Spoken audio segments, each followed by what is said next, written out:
They laughed when she started stacking stones in the dead of winter, a pregnant widow alone, building a house with no roof, no windows, no sense. But by the time the blizzard hit, they were begging to get inside. They laughed when she first started laying the stones, and not just a chuckle behind a collar, but loud, slow, belly laughs that carried over the cold hills like gunshots. Some even came to watch her build just so they could shake their heads harder in person. A pregnant woman, newly widowed, out past Bitter Hollow Ridge, stacking rocks into a circle like she was about to call down spirits. No chimney, no corner for a stove, no logs, no sense, just stone and more stone. But the deeper the frost bit the valley, the more folks stopped laughing. Because while their walls groaned and roofs cracked from the cold, her strange little house glowed orange from within like a lantern stuck in ASNOWBANK.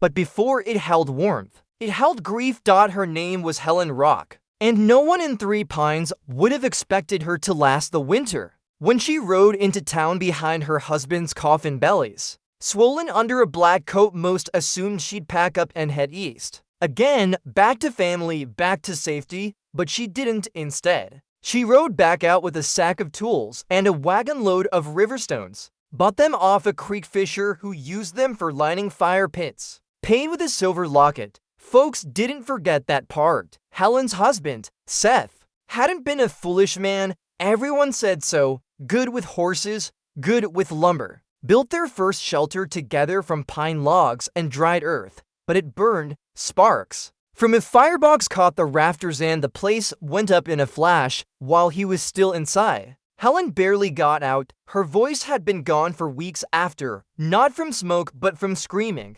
She hadn't spoken much since, but when she did, she said, "The cold won't take me." Not like that. Not like it took Seth. The cabin she started building a few weeks later looked nothing like anything round it. Instead of squares and corners, she stacked stone in a slow spiraling curve, forming a thick, rising ring, one layer at a time, with mortar she made from clay, ash, and spit. No one helped her. Some tried at first, but she said no. She worked, slow and stubborn, resting often, cradling her belly like it was the last flame left in her. And all the while, the air got colder. By the first freeze, her cave, as folks called it, was almost done. She lined the inside with packed dirt, shaped a vented trough in the floor, and built a domed roof using thinner stones she'd chipped herself raw. No flue, no hearth, no windows, just a thick wooden door cut from her barn's last standing wall,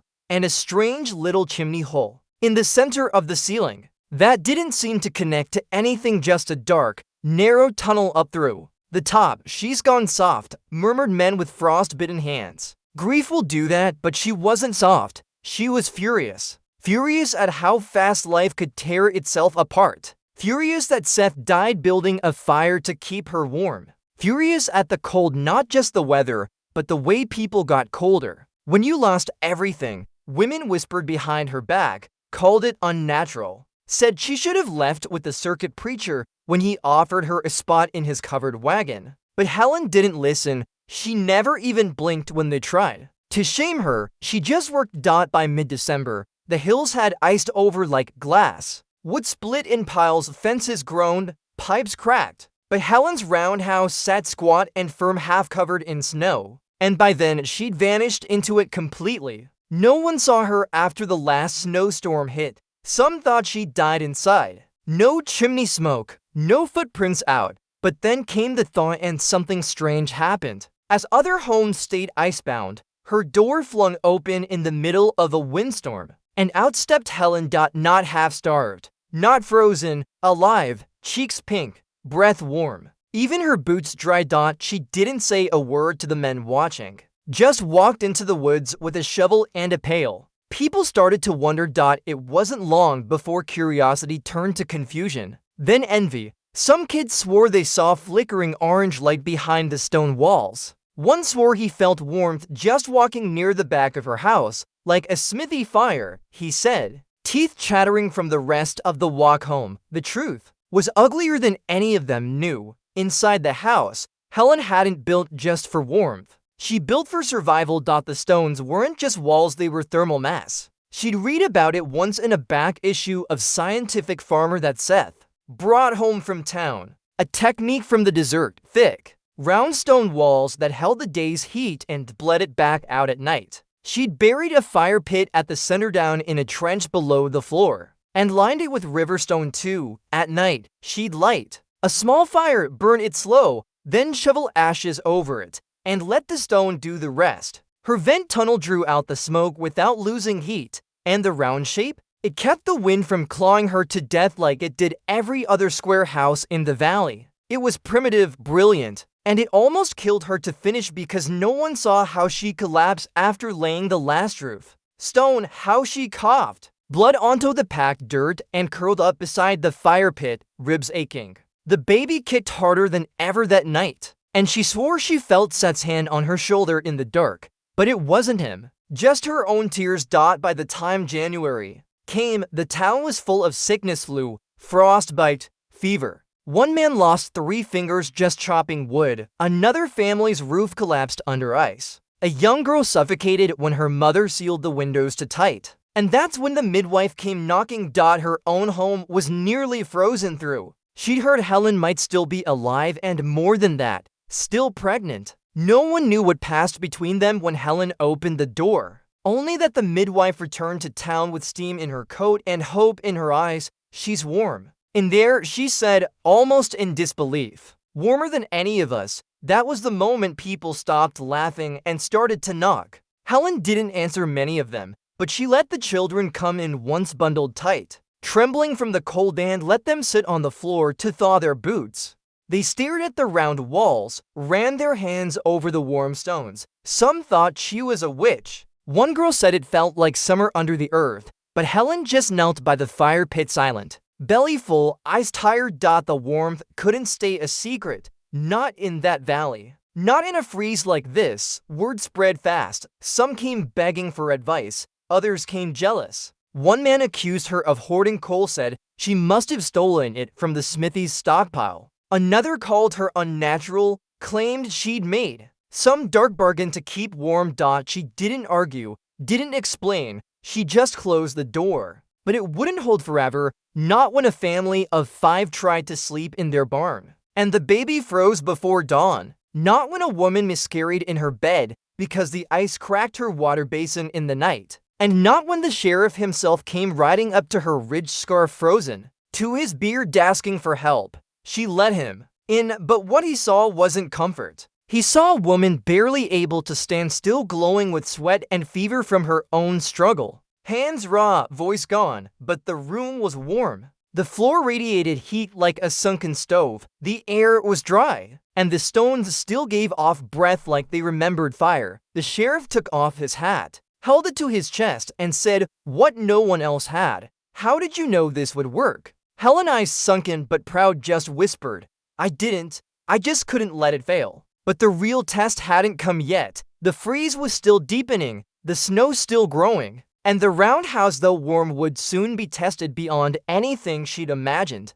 Because the worst night of the winter was still coming, and Helen wasn't the only one fighting for life anymore. It came in the dead of night without warning. No slow wind rising, no eerie stillness before, just a wall of shrieking cold, and a sky turned white by rage. Snow didn't fall that night. It lunched. Thick sheets swept over the valley with such violence it broke fences clean in two, carved paths through rooftops, and silenced even the wolves. Some said it dropped 40 in less than an hour. Others said they saw trees crack in half like firewood under a splitting axe. But Helen didn't see any of it. She was deep inside her stone chamber, shaking with pain. Her time had come. And the baby wouldn't wait for spring. The wind howled outside like a wounded beast. Snow piled against the round walls like a siege. But inside, the stone still bled heat from the fires of the day before. The coals in the fire pit were buried under ash and warmed the floor like a quiet heart still beating beneath the earth. Helen was on her knees, one hand gripping the dirt, the other braced on her belly. Sweat dripped down her spine, even as the storm outside froze everything it touched, and she was alone again. She didn't cry out. She hadn't cried in weeks, There was no one left to cry to, no husband to hold her hand, no family to pace the room, only the breathless silence of stone, the aching pulse of her body, and the memory of Seth not as a ghost or comfort, but as a hollow that once held warmth. And now, her child pressed forward with a force that tore through the ache and left nothing but urgency. But outside, something else stirred. At the edge of a ridge, two children stumbled through the dark, one dragging the other, barely visible in the blizzard. The older boy, maybe 8, was limping, scarf frozen stiff, dragging his younger sister by her wrist. Her face was blue, mouth open, not breathing. They tried to get to their uncle's place before the cold hit, but the storm came too fast, too sharp. The boy had heard someone say the stone house up on Bitter Hollow Ridge stayed warm, that a woman there had fire under the floor. So he ran, or tried to. Every step felt like walking on knives. Helen never heard them knock. She was too deep in pain, gripping her shawl between her teeth to keep from screaming. But the storm pounded so hard against the stone walls it shook the door on its hinges. And somehow through it a hand and found the latch. The boy, frostbitten and delirious, shoved the door inward and collapsed onto the floor with his sister, warmth wrapped around them like a blanket. The girl gasped, her chest heaved once, twice, her eyes fluttered open, and for the first time in hours, she moved, her skin pale as snow began to blush with life. The boy blinked through tears. He didn't even realize they were inside, didn't see the glow from the stones, didn't see the flicker of Helen's lamp.